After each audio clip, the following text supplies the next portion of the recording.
Assalamualaikum warahmatullahi wabarakatuh. Perkenalkan, nama saya Iqbal Hakim. Saya berasal dari kelompok 7. Ya.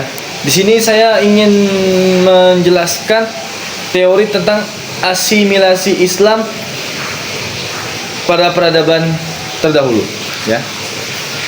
Sebelum itu, saya akan menjelaskan apa itu asimilasi Islam. Ya. Asimilasi Islam adalah gimana proses masuknya Islam atau proses beradaptasinya Islam dengan budaya lokal yang ada di Nusantara. Ya. Sebagaimana yang kita ketahui bahwa Nusantara ini terkenal dengan yang namanya budayanya yang kental, seperti adat istiadat, budaya tari, seni, rumah-rumah adat, atau bahkan mungkin kepercayaan mereka, di mana kita ketahui bahwa mereka ini menganut paham animisme dan dinamisme. Animisme itu mereka percaya bahwa Tuhan itu berada pada benda-benda tertentu yang sakral, seperti misalnya seperti pohon. Makanya mereka memberi sesajen atau sesembahan kepada pohon, keris. Dan dinamisme, mereka percaya bahwa Tuhan itu adalah suatu ruh yang mana selalu memperhatikan amal kita. Jika kita berbuat baik, maka kita akan terlahir kembali dalam wujud yang sempurna. Dan apabila kita melakukan hal buruk semasa hidup, maka kita akan menjadi reinkarnasi atau akan menjadi buruk di kehidupan selanjutnya. Ya, itu sekilas tentang kebudayaan di Nusantara ini.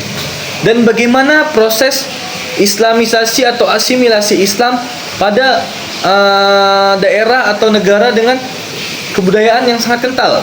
Ya. Contoh yang pertama, Islam sebagai simbol. Kenapa Islam sebagai simbol? Simbol itu adalah suatu hal yang sangat melambangkan, yang mana seperti kita ketahui, suatu lembaga apabila memiliki simbol yang kuat dan terkenal, pasti akan langsung terkenal nama lembaga tersebut. Misalnya, logo Universitas Gadjah Mada. Jika kita sudah tahu logonya mereka itu, pasti kita akan mikir seperti ini. Ini logo UGM. Kita melihat logonya saja sudah terpampang di depan mata kita bahwa UGM itu universitas terbaik. UGM itu universitas yang ini yang itu. Seperti itulah contohnya. Ya. Dan seperti kita ketahui, Islam ini adalah simbol. Misalnya, negara Indonesia adalah negara yang kental akan agama Islam. Kita melihat lambang Islam aja kita langsung, oh, agama Islam ini pasti Indonesia. Sebagaimana yang kita ketahui bahwa Islam itu beredar di Pulau Sumatera terdahulu, baru menyebar ke Pulau Jawa. Dan asimilasi Islam itu terjadi atau kentalnya terjadi pada penyebaran Islam di Pulau Jawa, seperti yang dilakukan oleh Wali Songo, ya, 9 wali. Salah satu contohnya, ada wali yang mempertunjukkan atau memamerkan kebudayaan atau penampilan wayang kulit atau wayang golek, yang mana mereka menampilkan wayang tersebut, drama dalam wayang tersebut dengan menggunakan cerita Nabi dan Rasul, ya, disertai beberapa bahasa Arab. Untuk apa? Untuk menyebarkan Islam dengan kebudayaan tersebut. Kenapa? Karena para penduduk Nusantara pada waktu itu lebih menjunjung tinggi nilai kebudayaan mereka daripada menerima nilai kebudayaan lain, seperti misalnya Islam. Jika Islam diterangkan secara langsung, plek, pasti banyak yang menerima dan banyak pula yang tidak menerima. Apabila Islam disebarkan secara wayang, mungkin akan banyak penduduk yang tertarik.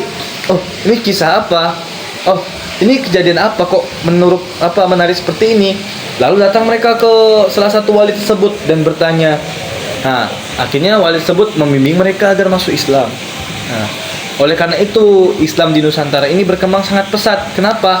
Karena kebudayaan mereka yang sangat kental mempermudah Islam dalam memanfaatkan sarana mereka. Ya, seperti misalnya sesajen. Ya. Para wali itu berpikir sesajen itu akan sangat berpengaruh buruk pada mental penduduk Nusantara. Oleh karena itu mereka mengatakan lebih baik menyerahkan seperti ini untuk acara syukuran disertai bacaan-bacaan yang ternyata bacaan tersebut adalah bacaan syukuran atau sholawatan. yang mana penduduk itu mengira bahwa itu adalah untuk memuji ruh-ruh moyang mereka, padahal itu adalah sholawat kepada Nabi. Lama-kelamaan mereka dibimbing dan akhirnya banyaklah yang menganut agama Islam, ya seperti itu. Kemudian materi yang berikutnya merupakan Islam dan budaya lokal. Menurut Dennis Lombard, umat Islam sebagai satu kesatuan yang utuh merupakan hal yang mustahil untuk menjadi satu kesatuan.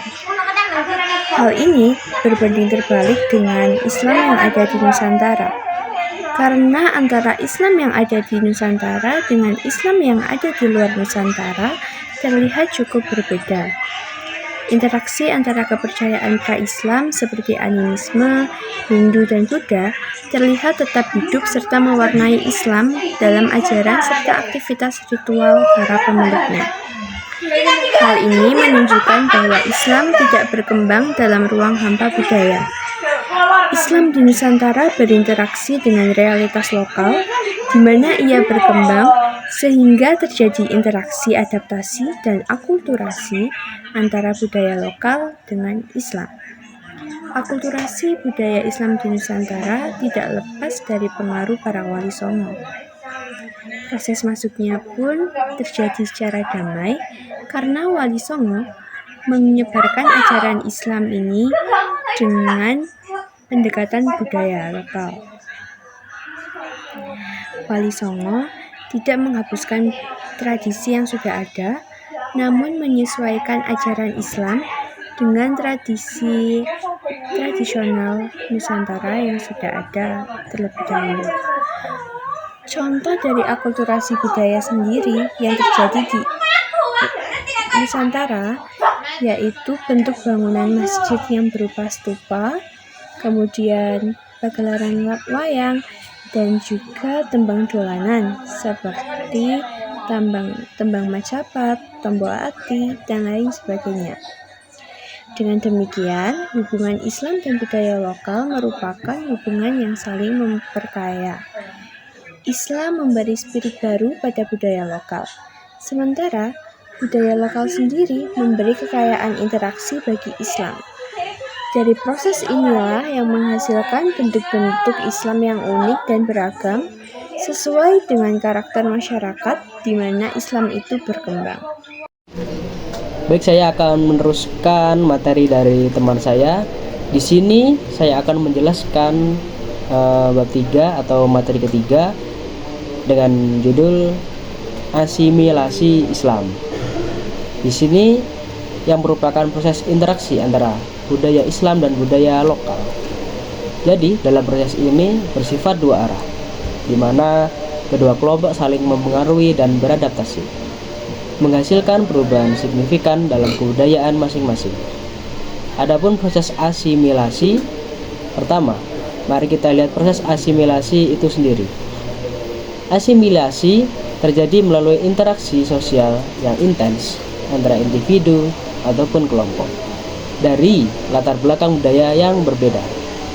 Melalui hubungan ini terjadi pertukaran nilai dalam praktik yang memungkinkan kedua budaya saling mempengaruhi. Hasil dari interaksi ini adalah perubahan budaya. Contoh, elemen dari budaya bahwa asimilasi bukan hanya tentang satu budaya yang mendominasi, tetapi lebih kepada kolaborasi dan adaptasi. Contoh asimilasi sekarang, saya akan memberikan beberapa contoh konkret dari asimilasi Islam di Indonesia. Contoh saja kita ambil dari Masjid Kudus. Masjid ini adalah contoh nyata dari asimilasi antara budaya Islam dan Hindu. Arsitektur Menara Kudus menggabungkan elemen candi Hindu dengan desain masjid. Ini mencerminkan upaya Sunan Kudus untuk menarik masyarakat Hindu agar memeluk Islam. Dan yang kedua adalah tradisi selamatan. Tradisi selamatan merupakan adaptasi dari ritual sesaji dalam budaya Hindu. Dalam konteks Islam, selamatan menjadi acara di mana makanan disajikan untuk merayakan momen penting seperti kelahiran, pernikahan, ataupun dan lain-lain. Ini menunjukkan bagaimana tradisi lokal dapat bertransformasi dalam kerangka keagamaan. Dan yang ketiga, penggunaan baju koko. Baju koko yang awalnya identik dengan pakaian pria Tiongkok, kini menjadi simbol pakaian muslim di Indonesia. Perubahan ini menunjukkan bagaimana fungsi dan persepsi terhadap suatu pakaian dapat berubah seiring waktu dalam konteks budaya Islam. Nah, untuk kesimpulan materi saya ini, asimilasi Islam dengan budaya lokal di Indonesia menciptakan sebuah keberagaman yang kaya dalam praktik keagamaan maupun sosial. Proses ini memperlihatkan bagaimana dua budaya dapat hidup berdampingan dan saling mempengaruhi tanpa kehilangan identitas masing-masing.